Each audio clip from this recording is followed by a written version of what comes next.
processuale. Kush janë ekspertët që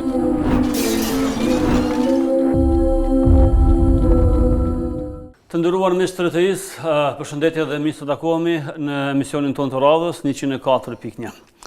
Sot do të flasim pak për politike, pak për aktivitetet fetare në diasporë, meqense se ky emision përfshin tema të ndryshme sociale, politike, ekonomike, kulturore, fetare. Sot e kemi të ftuar një mysafir nga Kosova, por që jeton dhe vepron tash sa kohë në Suedi, është Besim Sulejmani, i cili përveç aktiviteteve fetare, së fundmi ja ka mësuar dhe politikës, por pse ja ka mësuar politikës, çfarë shtyri dhe cilat janë dobit, nëse mund të themi, për shoqërinë dhe komunitetin në atë vend që jeton Besimi dhe të tjerët, do të flasim në minutat në vazhdim që i kemi në dispozicion. Besim, përshëndetje, selam aleikum i sirve. Aleikum selam, faleminderit për ftesën. Virtualisht njihemi qysh mëte, por sot takohemi edhe fizikisht edhe aty drejt në emision. Kush është Besim Sulejmani?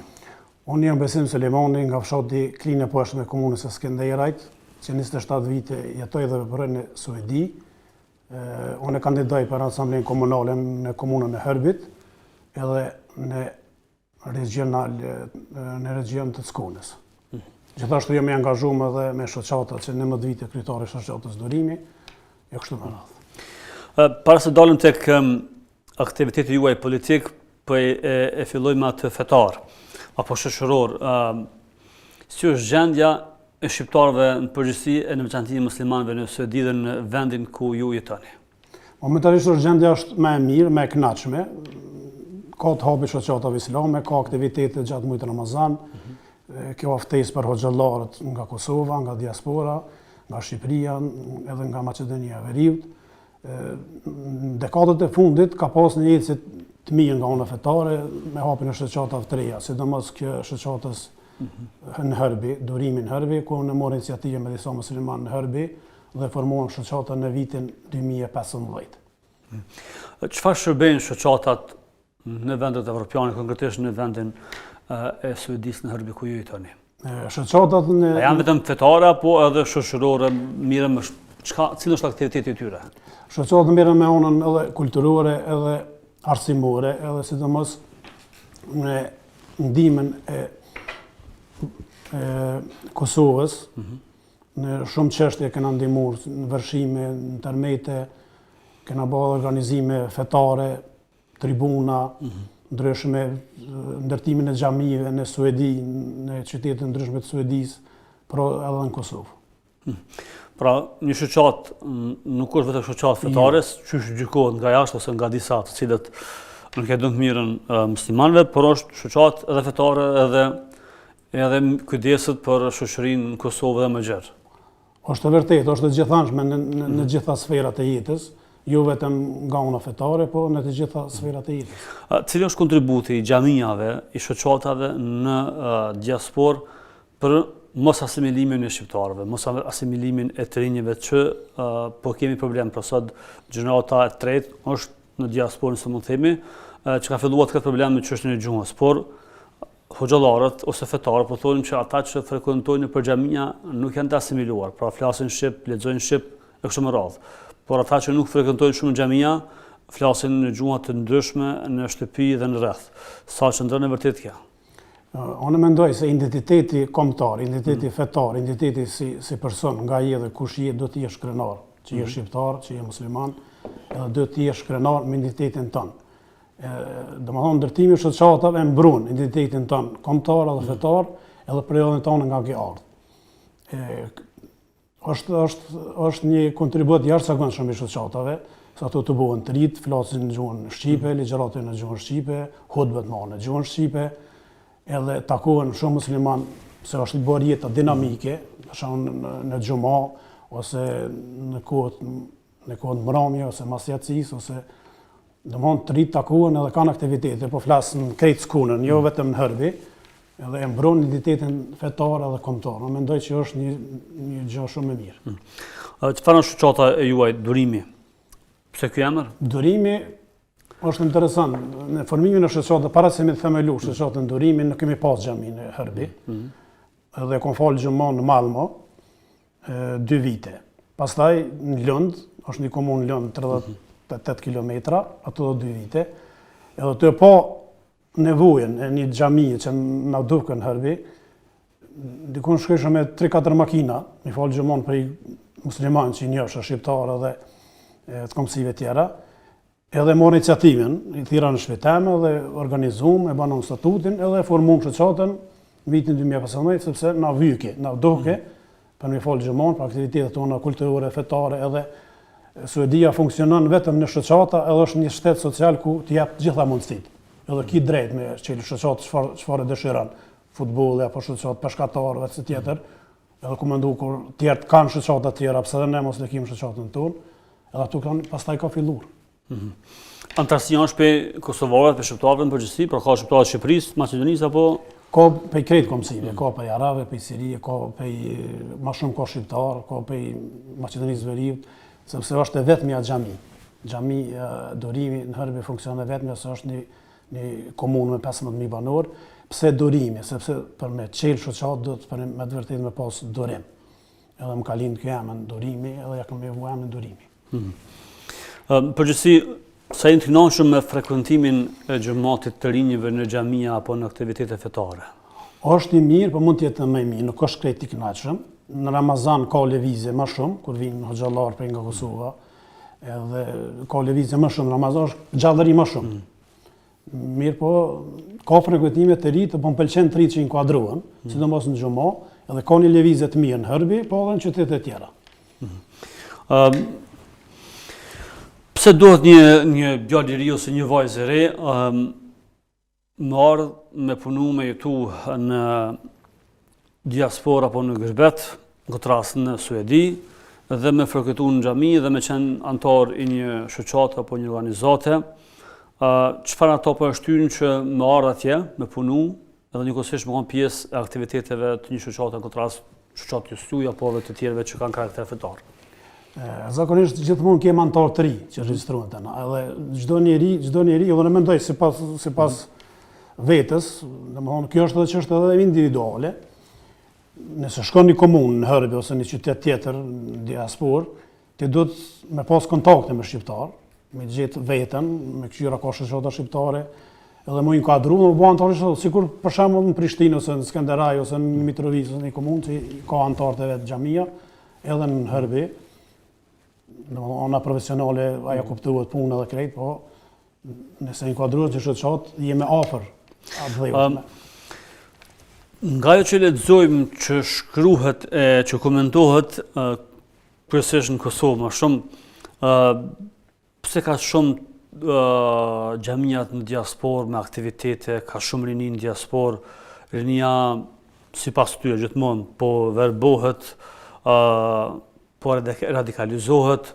Pra ne kemi probleme tona në Kosovë brenda, ka Shqipëria, ka Maqedonia, por pse po i pengon kjo analistave, politologëve, gazetarëve, mediave në Kosovë, fetaria ose aktivitetet e shumta në Evropë, të cilat ja kanë tejkalu aktiviteteve në Kosovë, që është vend pra me shumicë muslimane. Pra këtu ka më pak në fakt aktivitete se sa për shembull në Suedi ose në Gjermani ose në Zvicër.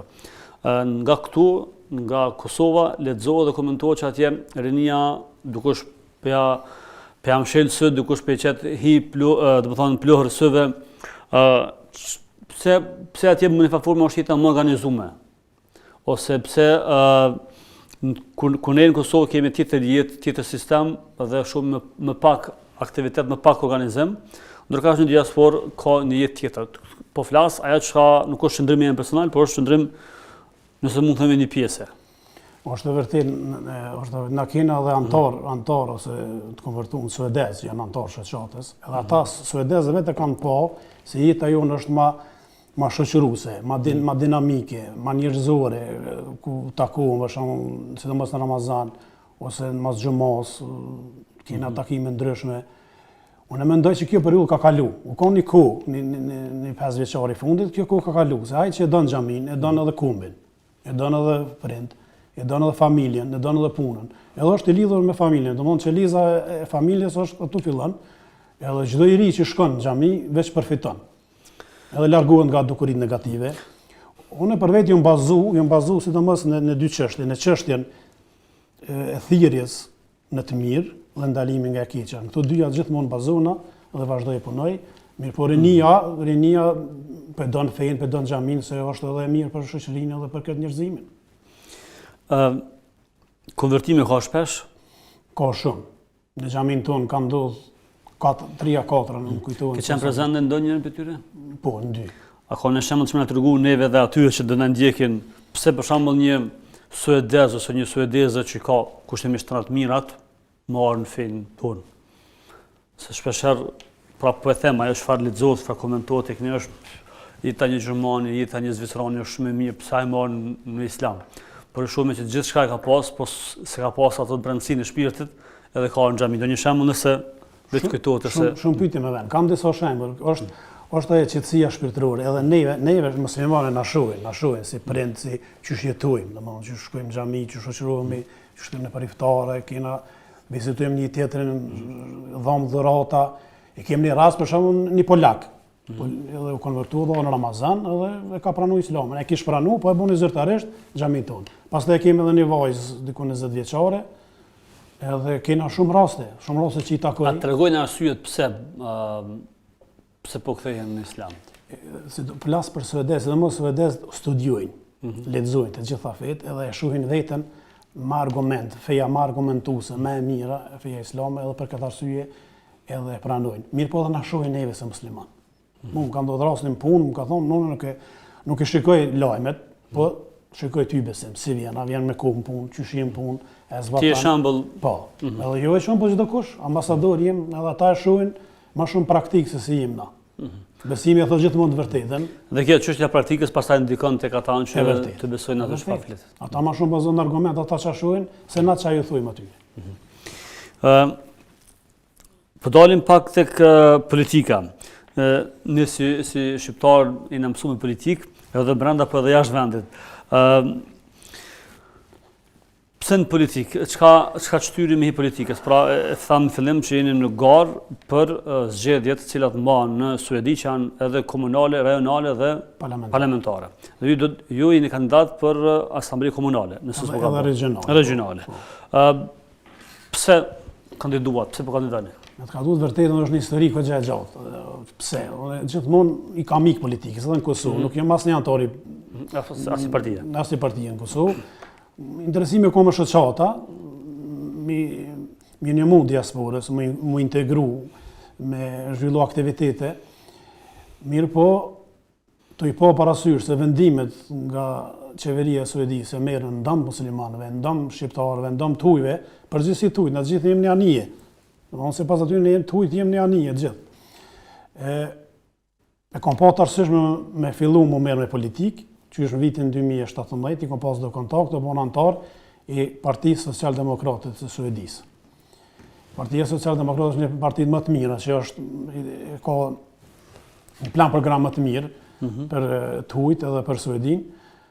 Edhe duke po parasysh, fillova, kandidova në vitin 2018 në Asamblenë Komunale, pastaj hyra në komisione parlamentare komunale. Kam një mandat jam konë në Komisionin Planifikimit Hapësinor, edhe një mandat në Komisionin për Kulturin dhe Sport, dhe momentarisht jam në Komisionin për Zhvillim Ekonomik edhe Rritje Ekonomike. Kandidoj prap në zgjedhjet e 13 shtatore që mbahen në Suedi, në zgjedhjet komunale edhe regionale. Për arsye se nëse nuk merrem me politikë, nëse nuk angazhohemi, nëse nuk mundesh me ndiku në vendimet që merren. Çfarë përfiton shoqëria prej teje, këta shoqëria kosovare, shqiptare, muslimane, nëse ti bësh asamblesë? Unë jam shumë praktik edhe konkret, kam qenë me konkret, edhe unë më shumë jam fokusuar në Hërbi edhe në Skone, domethënë në pjesën tim ku jetoj. Mune me prit shumë, treja, për momentarisht jem në pozitë, nuk mëj shumë e premtu, po unë mëj me diku nëse hynë në asamblen, me emocione ndryshme, me grupin parlamentar, me ngrit disa çështje tona që janë interes tonë, me dërgu në komunë edhe ato votohen edhe pastaj zbatohen. Në qëtë metodë. Edhe kontakte mia me tjerat komuna, edhe me disa deputet që i kam ma herët kontaktet që 8 vite në parlamentin e Suedisë. Shënoni mi marrë votat prej suedezve apo prej shqiptarëve që kanë të 8 vote? Pyetje shumë e mirë, jo për të gjithëve. Për gjithë. Më kanë votu të gjithë, unë kam marrë dikon 70 vota, jam kohë i dytë i zgjedhur në parti, në komunë, po tena është zgjedhja proporcionale. Ti voton për partinë, edhe janë listat që të përcaktojnë, domethënë vendet në nulse, domethënë në komunë. Ne kena fituar dikon 6 mandate, unë jam kon listi 10, edhe 6 shkojnë edhe 3 rezervë. Në Suedi është interesant se ki edhe deputet rezervë. Parlamenti Suedisë ka 350 deputet, mirë po i ka edhe rezervistat të vetë, edhe çdo komunë, nëse dikush nuk shkon ose është lësëmur, zëvendës tjetri. Unë kam këtë rolin në region, domethënë jam zëvendës deputet në regionin e Skonës. Nëse dikush mungon, unë shkoj në mbledhje. A je gjyku në fillim si figurë fetare? Ju frigu ka gjashën që kam gjyku, po ju. Se jam shumë korrekt në punën tem, jam i hapur, jam i qetë dhe gjithmonë bazohen në programin e partisë, gjithmonë plan programin që e bëjmë 4 vjeçar, domethënë gjithmonë jam afër qytetarëve, edhe rrjetet sociale tash në Facebook e këto tjerat, mirë po dal edhe me qytetarë, domethënë është një sistem që e di trokasim der.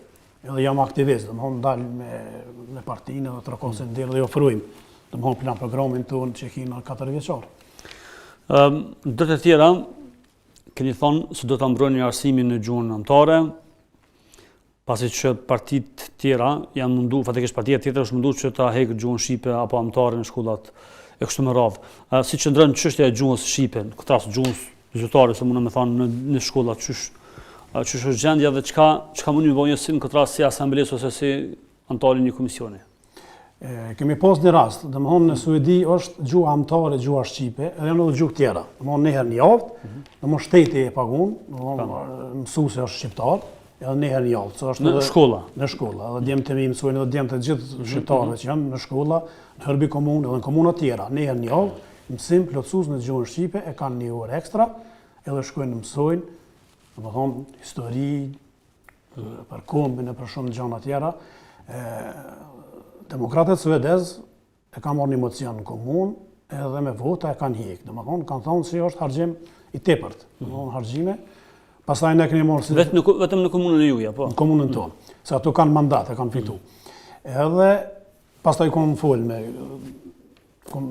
me kryetarin e partisë, me kryetarin e grupit parlamentar, edhe kanë ndërë një mocion, edhe na bën një ankesë në regional, domethënë në kuvendin regional. Se kuvendi komunal vendos, tani regional, tani shkon parlament. Edhe atje kanë kthim mbrapa. Domethënë se është kundërligjore, edhe u kthyi gjuha shqipe, edhe gjuhë tjera dhe funksionon. Këta kanë tentuar me hek, mirë po nuk kanë mujt. Kjo është politika që ndikon, edhe për ata do të angazhu.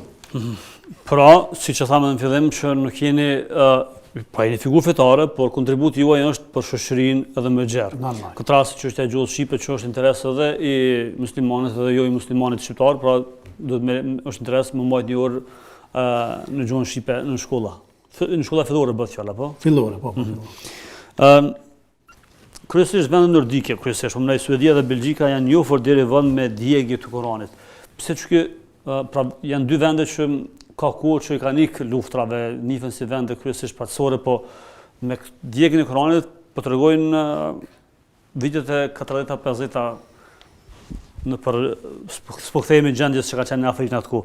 Pra pse po djegët thjesht Kuranin në Belgjikë dhe Suedi, konkretisht në Suedi, edhe ndoshta kohë fund të kemi një lloj qetësie momentalisht, por po ka tendencë her pas here.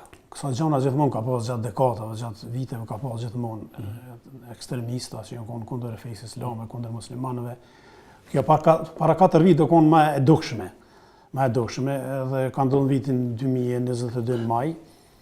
Unë e kom po një analizë politike, plas nga ona politike, pse bashkë në maj. Ta shë kom po një analizë, që shumë mendoj, në 2022, në shtatorin konë zgjedhjet parlamentare, komunale në Suedi, edhe ka ndonë maj, për shkak se mi trazu. Domethënë me bën një djegjen e Kuranit, me ngrit një musliman më çun protesta, me bë protesta ndryshme. Edhe mirë po ky kapitull ka përfundu. Ka përfundu se në Suedi është ligji i lirimit, domethënë shprehjes së lirë. Mirë po ky ligji i shprehjes së lirë, të gjithë kanë drejt më shpreh. Në anë që të ligji është djegë Kurani? Si tha? Në emën të qëti ligji është tentu më dje Në emën të shprehjes së lirë së fjalës, mirë po kjo ka një kufizim. Po qysh e kena bona, qysh e kena bon emocion edhe kemi fol, tash është një urrëtie nxitje etnike, domethënë nxitje fetare. Domethënë nxitje ndaj një grupi, sa ato nuk u di. Pra, po thoni që është ndaluar që të bëhet një vepër e tillë. Domethënë sipas ka qenë ndaluar më herët, por po sipas drejtës lirës së tyre është mundet me djeg edhe Biblin, edhe Koranin, edhe Turan. Mirë, po ky e ka djeg vetëm Koranin, ka fol kundër muslimanëve, ka shpjegoj kundër urrëtieve ndaj profetit, edhe ky u dënu, paludan u dënu sipas urrëties nxitjes etnike, domethënë një grupacion, domethënë u kon i drejtuar vetëm nga një grupi të caktuar, në këtë rast nga muslimanëve, edhe u dënu, ka marrë dënimin meritun se ka po urrëtie ndaj një grupi. A ka diskriminime fetare ose racore në shkolla e Suedisë? Momentalisht janë disa me ardhin e demokratëve suedez ka një rritje edhe u shfaq më shumë haptas në për shkolla, në për vendat punës, e punëvërejtë edhe në disa raste. Në çfarë aspekti punoj, ku është problemi që kanë probleme në baza fetare? Baza etnike. Baza etnike.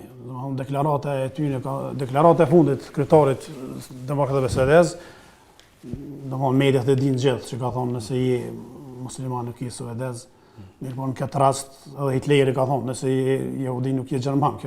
Po pyetja është nëse një suedez i quajtur Peter edhe u bë musliman tash është ai suedez apo jo. Edhe kontradikta, kjo nuk vlen ajo çka ka thonë. Mirë, po duhet më rru se kanë njerë bën propaganda për me reagu. Mirë, po reagimi jonë do të jetë i qetë, i matur edhe me argumente. Pra në këto situata të tensionuara, se më themi, reagimi juaj është i matur edhe gjithmonë.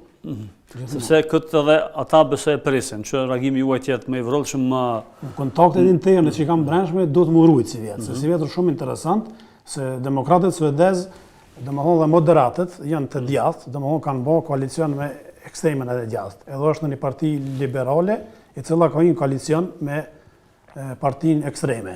Dhe janë domethënë një krah parti ekstreme me këto. Edhe është interesant si vjet, shumë interesant është. Edhe është më rëndësi, ju apeloj gjithëve të me dalë zgjedhje me votu, për gjithë ato ju të kandidatë që i njeni, domethënë votoni për Socialdemokratët e Suedisë, sepse është partia më e mirë dhe me një program më të qëndrueshëm, program familjar, shoqëror edhe për çdo aspekt. Si po shifni aktivizimin e shqiptarëve, të rinjeve, të rejave dhe të moshave të tjera në politikë, jo vetëm në Suedi, por në përgjithësi në Evropë? Ne jemi mësuar me gjeneratën e parë apo të dytë mbas shtellën edhe me ndonjë market. Sot deri në janë të aktivizuar tonë në politikë. Sa mundja po hajën na si shtet fjalash, si shqiptar, sepse jo rrallëherë kemi pa njerëz që kanë ndikim para në politikën evropiane apo më te, po nuk është që ka po hajën shtetin këtë rast. Pra është ngrit me pozitë për shtet për vete, por jo edhe diçka që me kry punë këtë rast për shembull Kosovës ose Shqipërisë ose Maqedonisë.